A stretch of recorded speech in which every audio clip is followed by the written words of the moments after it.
જય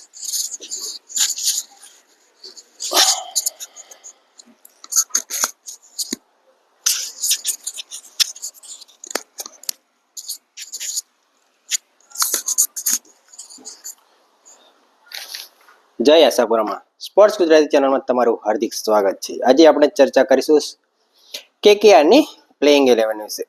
કેકેઆરે અજિંક્ય રહાણેને કેપ્ટન બનાવ્યો છે 2025ની આઈપીએલ સિઝન માટે. કેકેઆરે રિંકુ સિંહ, વરુણ ચક્રવર્તી, સુનિલ નારાયણ, આંદ્રે રસેલ, હર્ષિત રાણા, રમનદીપ સિંહ અને રમણદીપસિંહને રિટેન કર્યા હતા 2025માં આઈપીએલ માટે અને વેંકટેશ અય્યરને 23.75 કરોડમાં ઓક્શનમાં ખરીદ્યો હતો. જો કેકેઆરની પ્લેઇંગ 11ની વાત કરવામાં આવે તો ક્વિન્ટન ડીકોક અથવા આર ગુરબાઝ બેમાંથી ગમે તે એક ઓપનર તરીકે વિકેટકીપર તરીકે રમશે. અજિંક્ય રહાણે કેપ્ટન ઓપનર તરીકે રમશે. પછી સુનિલ નરેન બીજે ઓપનર તરીકે આવશે અને અજિંક્ય રહાણે વન ડાઉન તરીકે આવશે. વેંકટેશ અય્યર, રિંકુ સિંહને વધારે બોલ રમવા મળે. જો એ 10, 9, 10, 15 ઓવર 12 ઓવરની વચ્ચે આવે તો રિંકુ સિંહ બહુ સારો એવા સ્કોર કરી શકે છે, કારણ કે ગઈ આઈપીએલમાં 118 જ બોલ રમવા મળ્યા હતા, બહુ ઓછા બોલ આખી આઈપીએલમાં. તો રિંકુ સિંહ સારો એવો સ્કોર કરી શકે અને કેકેઆરને સારી એવી સ્થિતિમાં લાવી શકે છે. આંદ્રે રસેલ ગઈ આઈપીએલમાં ઓલરાઉન્ડર પ્રદર્શન હતું, 19 વિકેટ લીધી હતી અને રન પણ સારા એવા કર્યા હતા. રમનદીપસિંહને ગઈ આઈપીએલ 2024માં રમનદીપસિંહને સુપર સબ તરીકે યુઝ કરવામાં આવતો હતો. હર્ષિત રાણા, વૈભવ અરોરા ફાસ્ટ બોલર, વરુણ ચક્રવર્તી અને સ્પેન્સર જોન્સન એક ફાસ્ટ બોલર, ઓસ્ટ્રેલિયાનો ફાસ્ટ બોલર છે. અને જો 2012, 2014 અને 2024માં કેકેઆર ચેમ્પિયન બન્યું હતું આઈપીએલનું, 3 વખત ચેમ્પિયન બન્યું. 2024નું આઈપીએલ ટ્રોફી શું કેકેઆર ડિફેન્ડ કરી શકશે?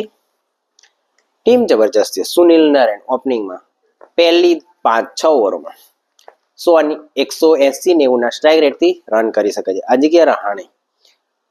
અજિંક્ય રહાણે કેપ્ટન તરીકે મુંબઈને મુશ્તાક અલી ટ્રોફી જીતાડી છે. વેંકટેશ અય્યર પણ જબરજસ્ત ફોર્મ. વેંકટેશ અય્યર ગઈ આઈપીએલમાં કેકેઆરનો કેપ્ટન હતો શ્રેયસ અય્યર, એની જગ્યાએ આ વખતે શ્રેયસ અય્યર કેપ્ટન હશે પંજાબ કિંગ્સનો હશે. વેંકટેશ અય્યરને વાઇસ કેપ્ટન બનાવવામાં આવે છે. રિંકુ સિંહ, આંદ્રે રસેલ,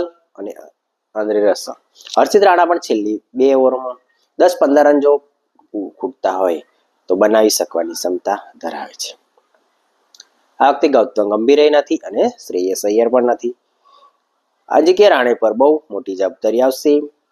કેકેઆરને સારા એવા સ્કોર સુધી લઈ જવું છે, પ્લેઓફ સુધી પહોંચાડવું. ક્વિન્ટન ડીકોક સારું એવું મેચ. ગઈ વખતે ફિલ સોલ્ટ પણ હતો. ફિલ સોલ્ટ અને સુનિલ નારાયણે ટીમને બહુ સારી એવી શરૂઆતો આપી હતી દરેક મેચમાં, જેથી ટીમ હાઈ સ્કોરમાં. કોલકાતાની પિચો સ્પિનર ફ્રેન્ડલી પિચો છે, તેના પર સુનિલ નારાયણ અને વરુણ ચક્રવર્તી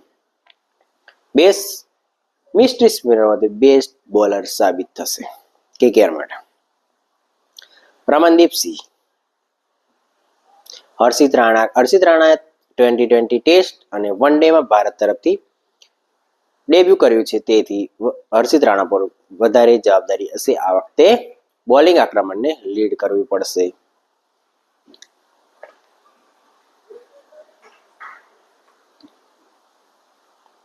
જો તમને વિડીયો સારો લાગતો ચેનલને સબસ્ક્રાઇબ કરો.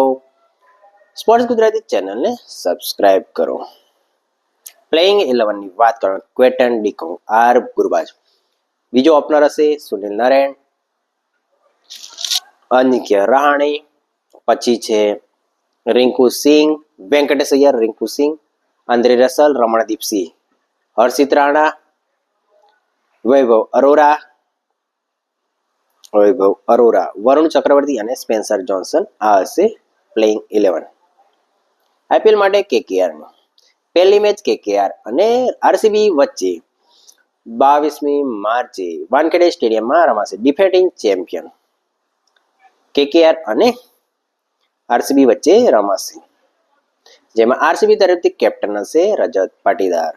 દિલ્હી સિવાય બધી ટીમોના કેપ્ટનનું એલાન થઈ ગયું છે. દિલ્હીએ હજુ સુધી કોઈને કેપ્ટન પણ બનાવ્યો નથી. ઓપનિંગ મેચ 22 માર્ચથી આઈપીએલ 2025ની શરૂઆત થશે.